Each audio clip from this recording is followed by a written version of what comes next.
Um país pequeno em área, mas gigante em história. Criadores da nossa língua, fundadores do Brasil e que encontraram no mar o seu destino. Embarque nessa aventura pelos confins da Ibéria e desvenda comigo mais maravilhas de nosso mundo. Seja bem-vindo a Portugal!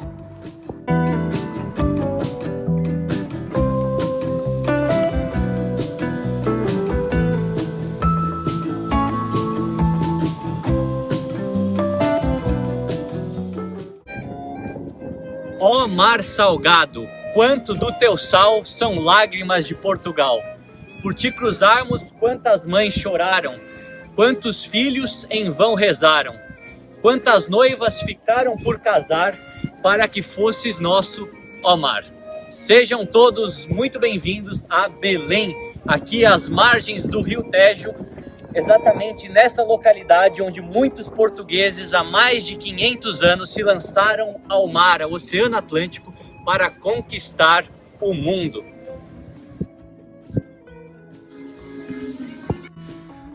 Aproveite e já se inscreva no canal, deixe os seus comentários e participe dessa jornada por todos os países do mundo.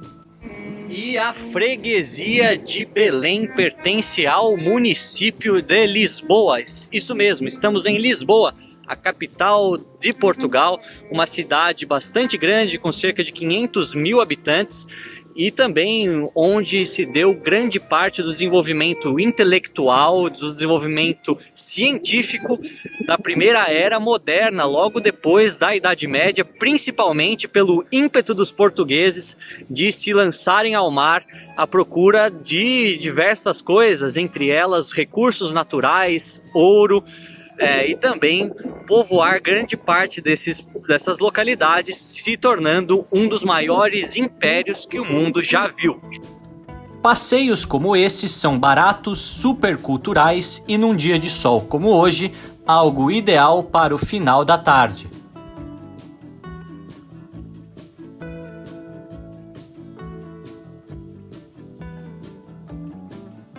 E atrás de mim está a famosa Torre de Belém, também chamada de Torre de São Vicente, que foi construída entre 1514 e 1520 no estilo manuelino, esse estilo bastante característico de Portugal. Em diversas outras edificações e monumentos pelo país você vai conseguir ver esse estilo um pouco mais rebuscado, com alguma influência também dos mouros, da arquitetura islâmica.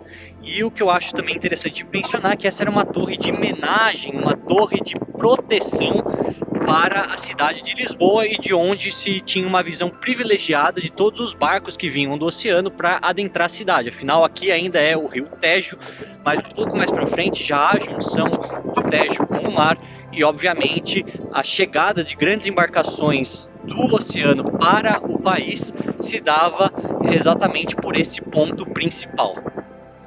Monumentos como esse e com tal simbologia são vistos em muitas regiões de Portugal e foram principalmente relevantes para a construção de uma identidade nacional portuguesa.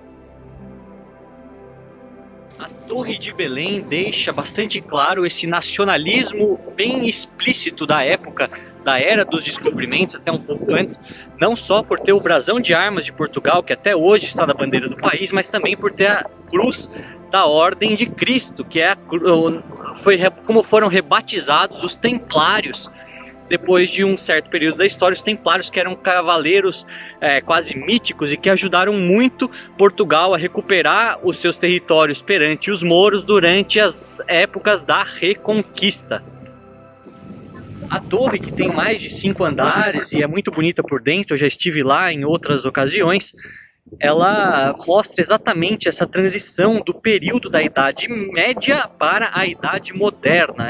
Ela mostra Portugal adentrando exatamente naquele período no qual os descobrimentos fariam o país se tornar tão importante perante o mundo, e principalmente onde o Renascimento, os valores mais antigos das artes, da literatura seriam resgatados para que a Idade das Trevas, né, aquela mentalidade feudal e bastante agrária, fosse substituída por uma mentalidade de potência europeia e mundial. Continuando a caminhada, nos deparamos com mais um monumento na região de Belém.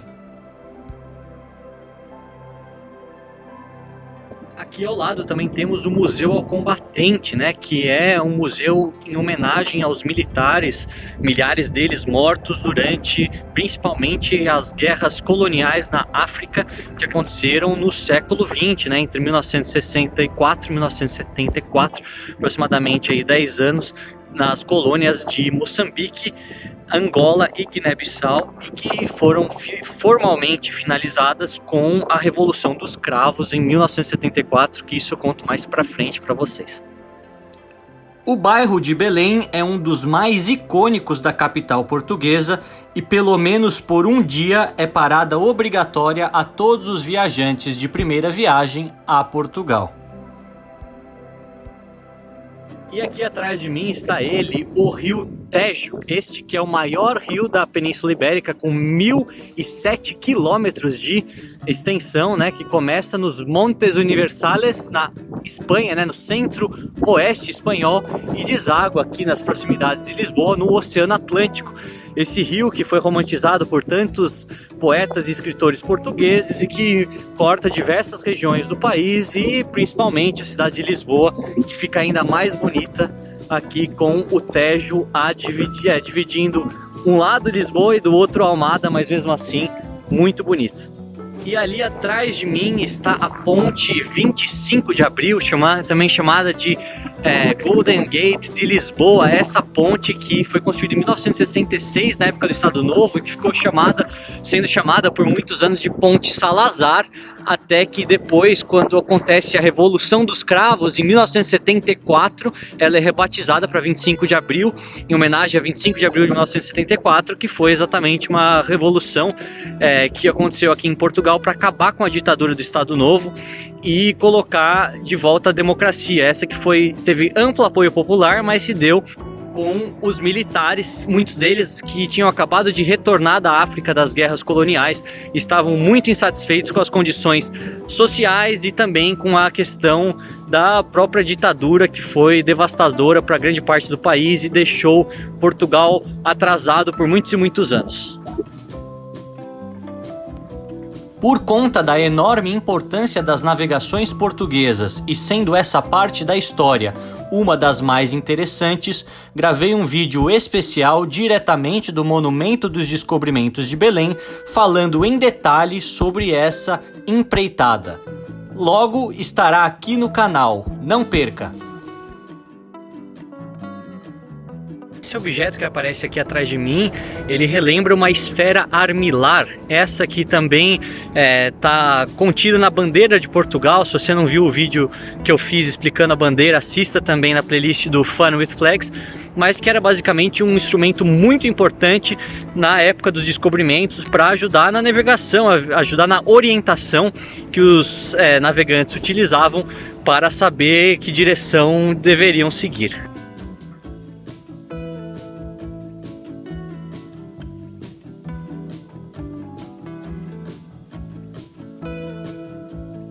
E esse chão aqui também é muito bonito, que tem um mapa muito interessante que mostra a evolução das grandes navegações feita pelos portugueses, a cada data que eles chegaram em cada uma das localidades mais importantes, e dá uma noção de quão longínqua foi essa viagem que começou nesse pequeno país que hoje tem 10 milhões de habitantes, pode não ser tão importante no cenário mundial, mas que por muitos séculos já ditou o destino do mundo.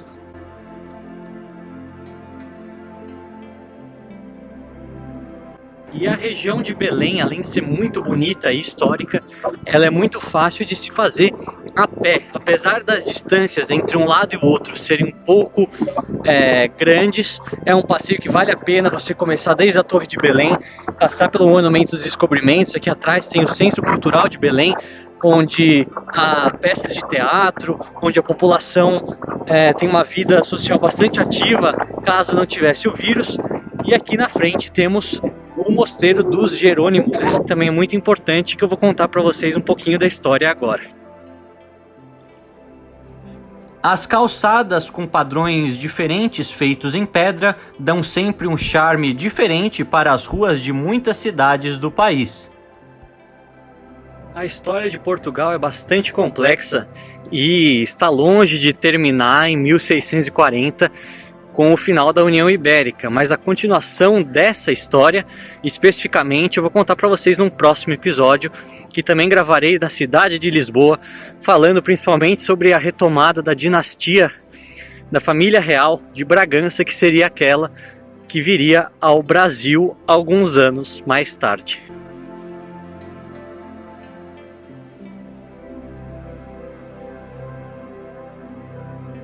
E eu estou aqui agora na frente do Mosteiro dos Jerônimos, esse que foi construído em 1502 também, no estilo manuelino, muito lindo. E é uma das igrejas e dos mosteiros mais importantes de Portugal, não só por ter sido a sede da ordem, né, dos Jerônimos por muitos e muitos anos, mas também por estarem aí enterrados as duas maiores figuras de Portugal, da história de Portugal, pelo menos até o momento. Luís Vaz de Camões, o poeta e escritor, e Vasco da Gama. As fachadas imponentes em nada deixam a desejar para o lindo interior, também cheio de detalhes.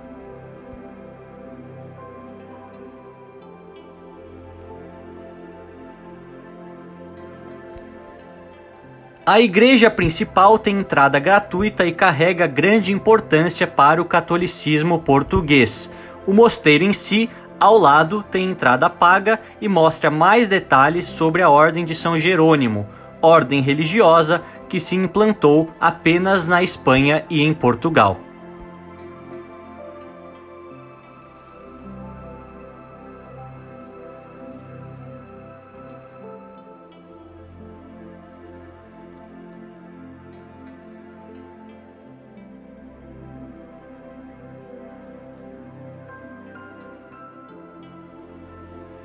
Aqueles que, assim como eu, gostam de olhar igrejas antigas vão gostar muito também desta parte do passeio.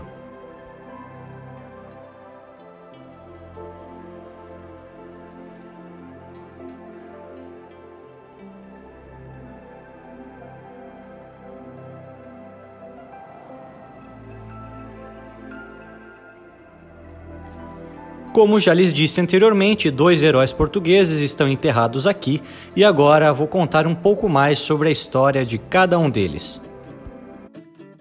Camões nasceu em 1524 aqui na cidade de Lisboa e morreu por volta de 1580. Na verdade, o dia do seu nascimento, exatamente o ano, não é historicamente comprovado. Ele que era caolho, mais um grande poeta. Ele, na sua volta do Oriente, publicou os Lusíadas, que é o poema épico mais importante da língua portuguesa, que remonta Portugal na época dos descobrimentos, principalmente através da perspectiva de Vasco da Gama. Lembrando que os dois não foram contemporâneos, mas que escreveu aqueles belíssimos sonetos, sempre naquela forma AB, AB, AB, CC, ou seja, as rimas sempre assim. Mais de 1000 estrofes, quase 8.000 versos, mais de 8.000 versos, e aquilo que é exemplo para muitos poetas e escritores da língua portuguesa desde então, a língua de Camões, né, dizem, né, os versos camonianos que inspiraram tantas e tantas gerações de escritores por aí e que hoje está enterrado aqui no Mosteiro dos Jerônimos, na igreja, na parte principal, a qual você consegue visitar de graça. E também está enterrado ali, ao lado de Luís de Camões, Vasco da Gama, esse que nasceu por volta de 1460, 1469, né, não se sabe ao certo, na cidade de Sines, que é um pouco mais ao sul, mas que foi o primeiro português a conseguir chegar nas Índias, circunnavegando a África, isso em 1498, como eu já disse para vocês, e que depois teve uma vida, viajou para a Índia em outras ocasiões, e seus atos heróicos foram fundamentais para que inspirassem Camões a escrever os Lusíadas. Então é muito simbólico, os dois grandes heróis portugueses, um da literatura e das artes, o outro dos mares, enterrados lado a lado numa das igrejas principais do país, e que relembram aquela época em que Portugal comandava grande parte do mundo, e nós somos frutos disso. Afinal, o Brasil, descoberto oficialmente pelos portugueses em 1500 e colonizado nos próximos anos cada vez mais com a vinda mais intensa de portugueses ao continente americano, temos a língua de Camões até hoje como nossa língua oficial, e somos resultado dos frutos da navegação portuguesa, que tem Vasco da Gama como um dos protagonistas. Os caminhos cruzados da história fazem com que o Brasil seja até hoje uma das maiores heranças de Portugal para o mundo. Nossa língua, culinária, grande parte de nosso povo são frutos de Portugal. Apesar de grandes abusos também realizados na época colonial, não podemos deixar de mencionar que não seríamos o que somos e como somos sem Portugal em nossa história.